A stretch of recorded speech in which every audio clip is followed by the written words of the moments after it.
नन्दन्तु साधकाः सर्वे विनशयन्तु विदूषकाः।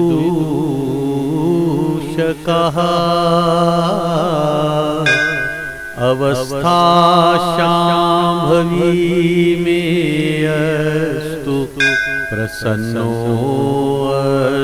गुरुः सदा। This is Panchastavi, 3rd chapter, 21st shloka. अख श्लोक अकि दुह, एक श्लोक एक दिन, अश्लोका अ डे।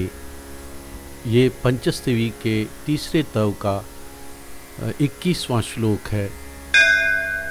अक्सर 4 पंक्तियों वाले श्लोक होते हैं, पर इस तव में ये कुछ अंतिम श्लोक जो हैं 2-2 पंक्तियों के हैं। नंदन्तु साधकाः सर्वे विनशयन्तु विदूषकाः अवस्था शाम्भवी में अस्तु प्रसन्नो अस्तु गुरु सदा। सहज और आसान सा श्लोक, यह बड़ शुद्ध साध श्लोक। यथ मं यछा करान अख भक्त अख परन वोल अख साधक सु यछा करान ज मेरी अवस्था गस शाम्भवी अवस्था आसिन। शाम्भवी अर्थात स्वयंभू अवस्था।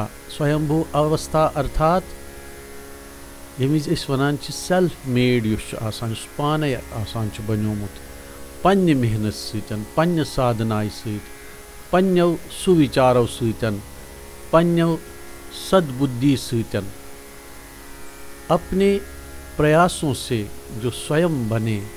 मगर इस श्लोक में क्या कहा जा रहा है? सभी मोक्ष सिद्धि के अभिलाषी आनंद प्राप्त करें, निंदक नष्ट हो जाएं, मुझे शाम्भव अभेदमय अवस्था रहे। मेरे गुरुदेव सदा व सर्वदा मुझ पर अनुग्रह करने वाले रहें। Crux of the meaning of the shloka is as such that let me have the blessings of my mentor, my guru, my teacher, and let I have that state where I am a self-made individual, where everything becomes true and real। ये जो आध्यात्मिक जगत है उसमें जब शक्ति से हम अभिन्न हो जाते हैं तो स्वयंभू अवस्था का आविर्भाव स्वतः ही होता है। स्वतः शाम्भवी अवस्था युन तेली ये जगत जननी महात्रिपुर सुंदरी अनुग्रह अमृत बरसाव तमुक वर्षन कर आशीर्वाद दिए तमुक तो तेल क्या सोरी संभव संभव। ये शाम्भव आसि तेल सोरी संभव, ये शाम्भव आसि तेल असंभव। मगर साधक यम मोक्ष प्राप्ति हंद यछा करन वल अभिलाषी तिमन मज यहोय ये आसान कि तिमन गस शाम्भवी अवस्था प्राप्त सपदिन।